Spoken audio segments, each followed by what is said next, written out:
As you just saw, Hermine lashing the East Coast. It's high winds and heavy rains damaging homes and businesses in its way.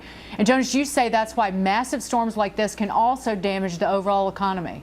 Well, they can in the long run, because what happens is insured losses go up. And if that pattern continues, as we've seen recently with a lot of storms going on, then it becomes uninhabitable. Essentially, the insurance rates, either they leave the companies or they raise rates so much that people can't live in these areas. Now, we're way off that, but there's certain areas of this country that are going in that direction. It's getting very unaffordable to have insurance in many parts of Florida. So it's been, I think, 10 years since they've had a hit like this, but you don't want to see a permanent change going on. In the short run, it's like free money. You're getting a check from your insurance company. Insurance company sells bonds and stocks to give you that money. It's actually stimulative, but in the long run, it can really damage the whole economy for the whole country because of this problem. Gary B., generally, wrecking stuff is not good. Exactly. I disagree with Jonas on this. I think there are negative impacts long-term and short-term. On the long-term, the estimates from Katrina, for example, was it cut the GDP growth in half. It was growing about 3.5% before Katrina, about 1.7% after Katrina. In the short term, let's take the example of a person who owns a restaurant. He owns a restaurant, it's worth $500,000. He gets a check to rebuild the restaurant for $500,000.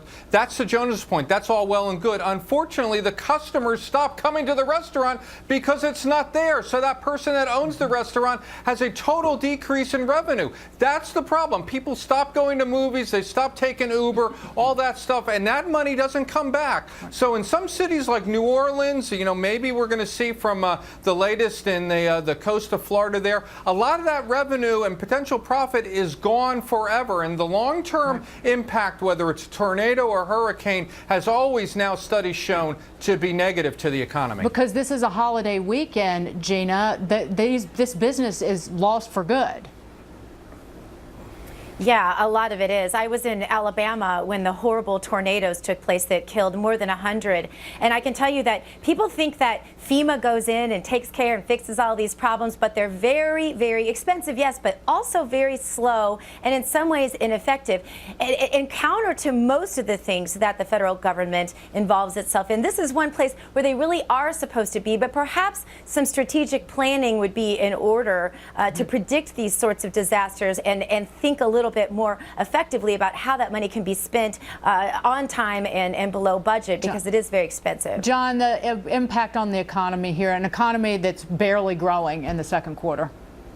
Yeah, and the impact is going to be negative. Look, very smart people like Jonas and Gary B. have discussed this and come on different sides of the issue for some time. That's why the Atlantic published a research report on this that covered 6,712 cyclones, typhoons, and hurricanes from 1950 to 2008 to measure the impact. And what they came up with was that Gary B. was right, that it always has a negative effect on the economy. Now, a smaller type hurricane or cyclone will have an effect of, say, a currency crisis, but a bigger one like a Katrina will have the effect. They paralleled it to, say, a systemic financial failure, which is exactly what you saw in New Orleans, the same type of economic destruction. So long term, this is going to be very bad. Not very bad. It's going to be somewhere from bad to very bad to the economy. Danielle, what do you say?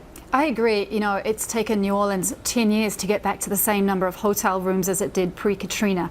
10 years is a very long time in a city like that relies so much on tourism. This is it's a holiday weekend. We saw from Sandy, New Jersey lost $950 million in tourist revenue. New York City lost $1.2 billion. This is not what Florida needs at this time. Jonas, I'm going to give you the final word. I'm not in disagreement with the long-term point here, and it's not good to have bad weather, but again, if you think about where the money comes from for these checks, it's either taxpayer money or it's insurance portfolios being liquidated. And yes, people can't go to these particular places, but that money, is, I think Gary said in other shows, gets spent somewhere else. There's new spending in the form of rebuilding from insurance money. Again, I'm not saying it's a positive, particularly with a really bad situation like Katrina, but an ordinary storm that leads to insurance settlement and losses can be short-term stimulative, but is bad long-term. Thank you, guys.